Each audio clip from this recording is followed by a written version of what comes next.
আপনাদের কেক যদি কখনো ভালো না হয় বা অনেক সময় দেখা যায় ফুলে চুপসে যায় বা বেক করাটা ঠিক একদম মনের মতো হয় না, যেরকম করলে আমরা নর্মালি কেকটা ডেকোরেশন করি সেরকম হলো না, সেই ক্ষেত্রে আপনারা কী করেন? কেকগুলো কি ফেলে দেন নাকি বাসায় খেয়ে ফেলেন? অবশ্যই কিন্তু কমেন্ট করে জানাবেন। আমি কিন্তু এই ধরনের কেক মোটেও ফেলে দিই না, কারণ ওইটা কেকটা হয়তো ডেকোরেশনের জন্য পারফেক্ট ছিল না, কিন্তু টেস্ট কিন্তু আমার কাছে সেমই লাগে। তো আমি অনেক সময় যদি এরকম হয়, যদিও এটা খুবই কম হয়, তারপর যদি মাঝে মধ্যে আমার এরকম হয় যে কেকটা অনেক বেশি ফুলেছে এবং চুপসে গিয়েছে, সেই কেকটা দিয়ে আমি বাসার জন্য কেক পপস বানাই, অথবা ওই কেক দিয়ে আমি বাসার মধ্যেই একটা কোনো বাটিতে অথবা পেয়ালাতে একটু ডেজার্ট আইটেমের মতো করে ফেলি, এবং ওইটা আমার কাছে মনে হয় যেন খেতে আরও বেশি ভালো লাগে। তো আমি জানি অনেকেরই ধারণা যে আমাদের কেক সবসময় পারফেক্ট হয়, সবসময় হয়তো আমার কেক ভালো হয়। এটা মোটেও না, ভুল তো সবারই হয়, রেসিপিতে একটু এদিক সেদিক হলে, বা অনেক সময় দেখা যায় কি অনেক নতুন রেসিপি আমরা যখন ট্রাই করি তখন কিন্তু একটু ভুলের কারণে অথবা আমরা বুঝে উঠতে পারি না, তখন বেশিরভাগ সময় এরকম একটু ভুল হয়। তখন আমি ওই কেকগুলো দিয়ে ওই টাইপ ডেজার্ট আইটেম রেডি করে ফেলি। তো আমি অন্য একদিন শেয়ার করব আপনাদের সাথে যে ওই ধরনের কেক নষ্ট হলে সেটা দিয়ে আমি কী করি। তবে আজকের যে কেকটা দিয়ে প্রথমে আমি ভাঙলাম সেটা কিন্তু মোটেও নষ্ট কেক না, ওইটা কিন্তু একদম পারফেক্ট একটা সুন্দর কেক ছিল। ওইটাতে আমি রেড ভেলভেট করেছিলাম, যার কারণে হচ্ছে ওইভাবে হাত দিয়ে আমি গুঁড়ো করে নিয়েছি। আর ওইভাবে টাপ কেকগুলো করলে কেকটা সেট করতে ইজি হয়। যদি আমরা বক্সের মাপে বানাতে যাই তাহলে দেখা যায় আমার কাছে মনে হয় যে আবার একটা ঝামেলা, লেয়ারিং করো, কাটিং করো। তো এর চাইতে ওইটা আমার কাছে খুবই ইজি লাগে। তো ওই কেকটা ছিল আমার ফ্রেন্ডের অর্ডারের, ও হচ্ছে ওর বাসার জন্য অর্ডার করেছিল, তো সেইটা আমি রেডি করে নিয়েছি।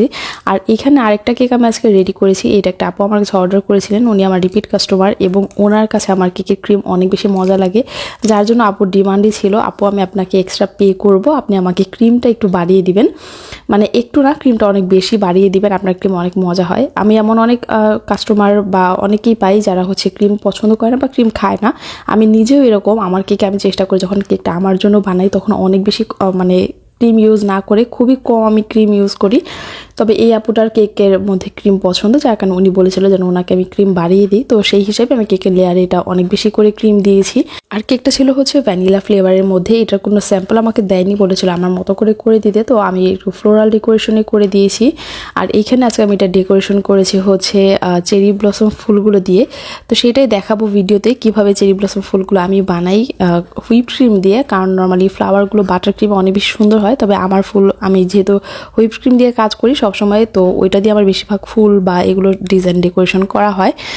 আর আমাদের কিন্তু বেসিক বেকিংয়ের যেই ক্লাসটা সেটা অনলাইনের রেকর্ডেড ভার্সনটা পাবেন আপনারা, এখনও চাইলে এখনও জয়েন হতে পারবেন যে কোনো সময় ফি দিয়ে। ক্লাসটা সম্পূর্ণ সেভ আছে লাইভগুলো, আর সেই ক্লাসে এই ধরনের সফট স্পঞ্জ কেকগুলো আপনারা রেডি করতে পারবেন, এবং সেই সাথে হচ্ছে ময়েস্ট কেকও আছে, 2 ধরনের, রেড ভেলভেট এবং ডার্ক চকলেট ময়েস্ট কেক। মোট 5টা কেক সেই ক্লাসে দেখানো হয়েছে এবং ক্লাসগুলো হয়ে গেছে, এখন সম্পূর্ণ ক্লাসটা রেকর্ডেড আছে, চাইলে যে কেউ এখনও ফি দিয়ে ক্লাসে জয়েন হতে পারবেন এবং লাইভগুলো দেখে কিন্তু কেক বানানো শিখতে পারবেন। সেখানে আলাদা করে লিখিত রেসিপিও দেওয়া আছে, তো সেটা কমেন্ট সেকশনে আমি লিঙ্কটা দিয়ে রাখবো, চাইলে আপনারা জয়েন হতে পারেন। আর যদি কেউ জয়েন হতে চান তাহলে ইনবক্স করবেন, সেখানে বিকাশ নাম্বারটা দিয়ে দেওয়া হবে।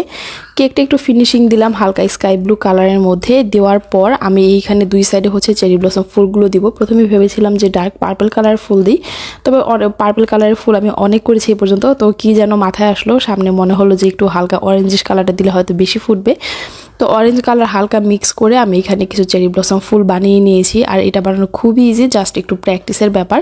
এভাবে একটা রোজ নজল দিয়ে এই ফুলগুলো আপনার 5টা করে আমি পাপড়ি দিয়ে তারপর করেছি।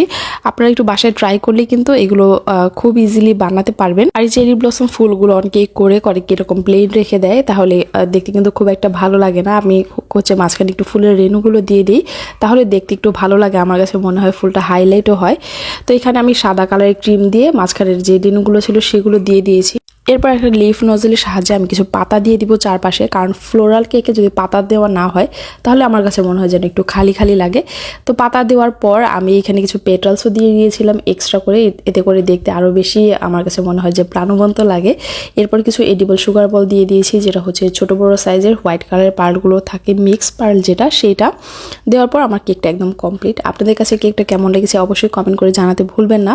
আর হ্যাঁ, পেজে অনেকে অনেক প্রবলেম সলভের জন্য ইনবক্স করেন আপনারা, সেখানে কিন্তু বেশিরভাগ অ্যান্সারগুলোই মডারেটররা দিয়ে থাকে বা আমার হাজব্যান্ড ও অনেক সময় দেয়, যেগুলো হচ্ছে প্রাইসিংয়ের বা কেকের লোকেশনের ব্যাপারে। তো আমার পেজটা হচ্ছে সেলিং পেজ, এইখানে আমি বলবো ইনবক্স আপনারা কেকের প্রাইস নিয়ে বা কেকের ক্লাস এগুলো নিয়ে কথা বললেই হয়।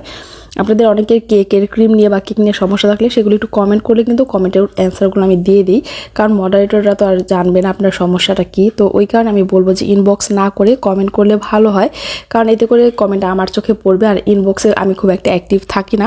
তো আজকের মতো এই পর্যন্তই। কোন কেকটা আপনাদের কাছে কেমন লেগেছে অবশ্যই কমেন্ট করে জানাবেন। আল্লাহ হাফেজ।